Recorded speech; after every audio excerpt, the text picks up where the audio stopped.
আশা করি আল্লাহর রহমতে আপনারা ভালো আছেন, আমিও ভালো আছি। আমি কৃষকের বন্ধু সিদ্দিক ভাই আবারও আসলাম আপনাদের মাঝে নতুন একটা ভিডিও নিয়ে কিছু তথ্য দেওয়ার জন্য।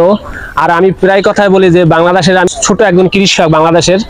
তো আমার ভিডিওটা ফার্স্ট টু লাস্ট দেখবেন। যদি ভিডিওটা ভালো লাগে লাইক কমেন্ট শেয়ার করবেন এবং কি চ্যানেলটা সাবস্ক্রাইব করবেন। দেখেন অনেকে এই ইউটিউব চ্যানেলে ঢুকলে দেখা যায় যে সারে এই ক্ষেত কচু গাছে ভরে লাইছে সার দিয়া, ঠিক আছে, ডিএসপি মারে, ডিআরবি মারে, জৈব সার মারে, গোবর সার মারে, তারপরে আপনার থিওবিট মারে, তারপরে ম্যাগনেসিয়াম মারে, সালফার মারে, মানে সারের শেষ নাই।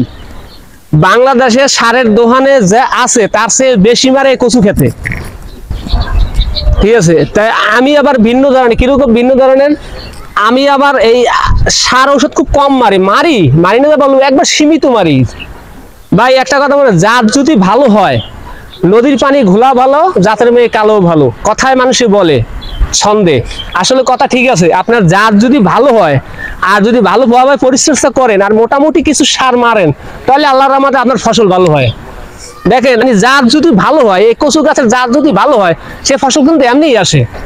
তার জাত নিয়ে হইলে বিষয়, আপনি ভালো জাত রোপণ করবেন, ভালো ফসল আসবে। আর আপনি যদি সার দুনিয়া এই দেশের সার যদি সব বাইরে দেন, অত লতিই আসবে না, জাতই তো ভালো না, ঠিক আছে। তবে আগে হলে ভাই জাত চিনতে হবে।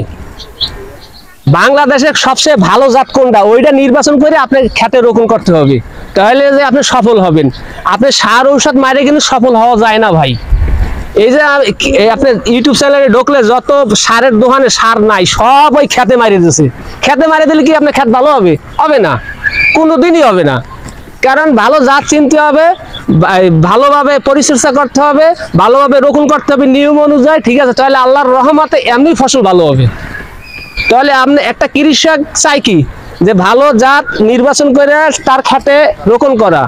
আর তার খাতে যদি রোপণ ভালো জাত না রোপণ করতে পারে, তাহলে কিন্তু সেই কৃষক কিন্তু লসের ভাগিদার হয়। এই জন্য ভাই প্রায় ভিডিওতে বলি, আগে জাত চিনুন, পরে যাইয়া রোপণ করুন নিয়ম অনুযায়ী, আর নিয়ম পরিচর্যা করে রাখুন। আর কিছু কিছু অল্প সার, একবার অল্প সার মারলে আল্লাহর রহমতে খেত ভালো হবে। ভাই কথা বলার শেষ নাই, তবে বলি ভাই, এই জাত চিনা পরিষ্কার। এই দেখেন আমার যে ক্ষেতগুলো, যে আমার ক্ষেতগুলো যা আছে, আমি সার একবার সীমিত ব্যবহার করি, আমার ফসল হয় না। এই 50 শতকের জায়গায় আমার প্রথম বছর 72,000 টাকা খরচ হয়েছে, ঠিক আছে। আমি আল্লাহর রহমতে বেশি 1,82,000 টাকা লতি, হ্যাঁ। তারপর চারা বেশি 50,000 টাকা, তারপর আপনি কাঠ বেশি 20,000 টাকা। ভাই এগুলো গল্প না, বাস্তব, ঠিক আছে। আপনি আসেন, খেতে দেখেন, পরে আপনি চারা সংগ্রহ করেন, ভালো মানের জাত সংগ্রহ করেন, আপনার ফসল ভালো হবে, আপনি লাভবান হবেন। আর যদি ভালো না করতে পারেন, তাহলে এটা আপনার ব্যর্থতা, ঠিক আছে। তো কথা আর বাড়াবো না। আসসালামু আলাইকুম। আল্লাহ।